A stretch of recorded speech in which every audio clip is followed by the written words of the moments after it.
Hey guys and gals, it's been a while. Rusty Nut here. I'm continuing along on the Cummins project, getting the frame stripped down because my boss and I are splitting a commercial sandblaster. We're renting one next weekend, so I'm gonna blast the frame down and do the POR 15 prep system, then POR 15, and I think I'm just gonna top coat it with Rust-Oleum or something stupid like that. But I've already finished this episode, but I forgot to record a beginning to it, so here you go. Most of it's going to be fast forwarded. I didn't really do a whole lot of talking in this one, but you guys will get to see it here in a second, and I'll do a little walk around of the truck here and show you and put that in after it's all done.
I think the forklift will fuck you up.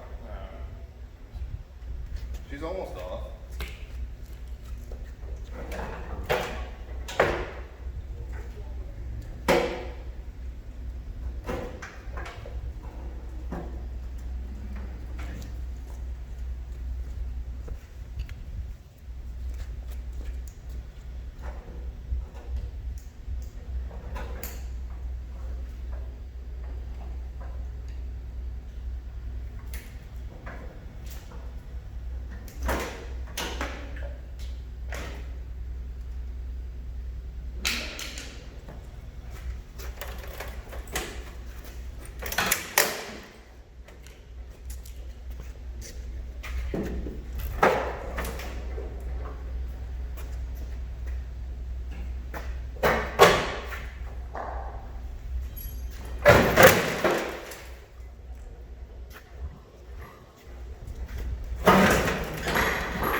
It's all stripped.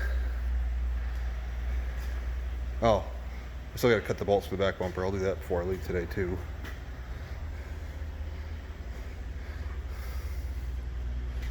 I don't really like that. Oh, that looks cheap. Well, maybe not. Maybe it's solid, I don't know. But you can see that cross member needs to be fixed right in there. Not a big deal. But as far as rot, I think that's the only spot where it's actually truly rotted on this whole frame. It's in pretty good shape. I'm gonna, I don't think we're working Friday, so I'm gonna pull this back in here and go over it real quick with a needle scaler. Just make things a little bit faster for next Saturday. And hopefully that way I'll use less sand. I still got a couple, tranny mounts, so I gotta pop them out and all the rubbers. And then whatever that emission system bullshit is, that's not going back on there. I don't know, that must be some kind of proportional valve or something like that. Probably have to buy a new one of those because that one's rotted. Yeah, that must be what it is. It's got the little electrical plug there in the top. But yeah, she's fairly clean. I'm gonna degrease it too before I sandblast it, because that way I'm gonna put a plastic sheet beneath of it. That way I can reuse some of the sand, sift through it, and put it back through the machine anyway. I gotta get some new body mounts. This one is toast. That one's, you can see, is toast. I'm fairly certain that one's toast. And that one's close to being toast, but I'm going to see if anybody online makes them new. I might build a wooden bed for this thing, because I kind of crumpled the other bed with the payloader, but I'm not sure. It's either a wood bed or I'm going to find a used bed around and fix her up and slap it on there. I just don't want to find one that's too rotted. The one that was on here was almost beyond repair. Oh yeah, here's a little update. Nova. Been driving it this weekend. The transmission went out on me like a month ago, and I parked it.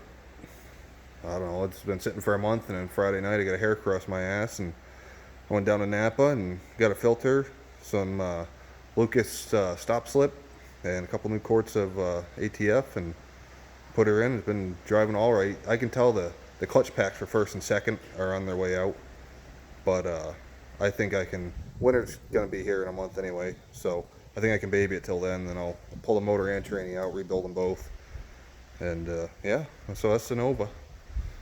But yep, this is stripped, and that was my goal for today. Here's the cab. The floor is, as you can see, trash. I'm gonna. Don't worry, I don't have Corona. I'm gonna buy these panels over here because the center is solid. Over to about there, but then you can see over there they got spray foam and something sheet metal screwed in, so I'll replace those pieces, and then underneath I gotta put new cab mounts, and I gotta do the cab corners, and I'm gonna cut the rocker panels off too. Jesus, maybe I do have Corona. And I don't know, there's some brace that goes back and forth underneath between your front and rear cab mounts on each side, and those are rotted to shit. So what I'm thinking is I'm just going to make my own out of like bar stock or something. I'm guessing it's only just for rigidity, so I don't think it's really that important or that big of a deal if I make my own. As you can see, this side is. So they tried to fix it. This was someone's plow truck, is what it was. But yeah. I don't know, I might have to put this back outside, I'm not sure yet. Cab ain't too bad though. Like I said, need the cab corners, rocker panels, and the floor fixed, but surprisingly it's not rotted around the top. Normally you see rot up around in here because the water will sit. Of course, I'll just put in here, I'll sand it down and re-seam seal it. But up around the windshield, the top of it, there's no rot at all, and that's a big surprise. There's a little surface rust, but I doubt it goes through. So we'll clean her up, and I found a nice paint color for this. I'm not going to tell you what that is yet, but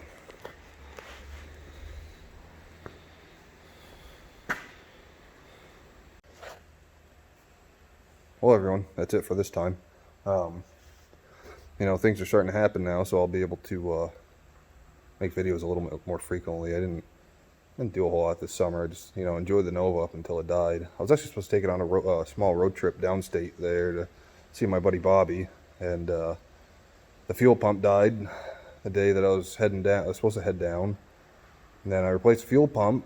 Well, the fuel filter was plugged, and I had a Summit Racing 10 micron filter that had -6 AN fittings on the end, and the recharge filters that go inside, they're only like that big. They were back ordered about 2 months, so I ordered a I don't know if it's Aeromotive or excuse me, I farted. Aeromotive or someone like that, and I ordered the whole assembly, and I ordered 4 extra filters for it, so in case she ever plugs up again. But the pump was definitely bad. Like, I thought to myself, like, maybe the pump wasn't bad, but no, it was. I tested it out, and it would start out strong. Even when I took it out of the car, it'd start out strong, and then it would just start to slow down. So it was bad. But then after I got the new fuel pump in, I got the new fuel filter in, so I'm back up to 58 psi like I'm supposed to be. So I'm going down the road, and I had the screen on the Terminator X opened up. So yeah, I got the new filter, or the new pump put on a new filter, and then I had the screen open going down the road for that showed my fuel pressure, and I noticed that when I'd step on it, it would drop about 20 pounds when you're stepping on it, which is not supposed to do that, obviously. So I wound up buying an Aeromotive fuel pressure regulator, and that cured it. But anyway, that's it for now, guys. I gotta go home, make supper, and get ready for work tomorrow. See you guys next time. Like and subscribe. Thanks for watching.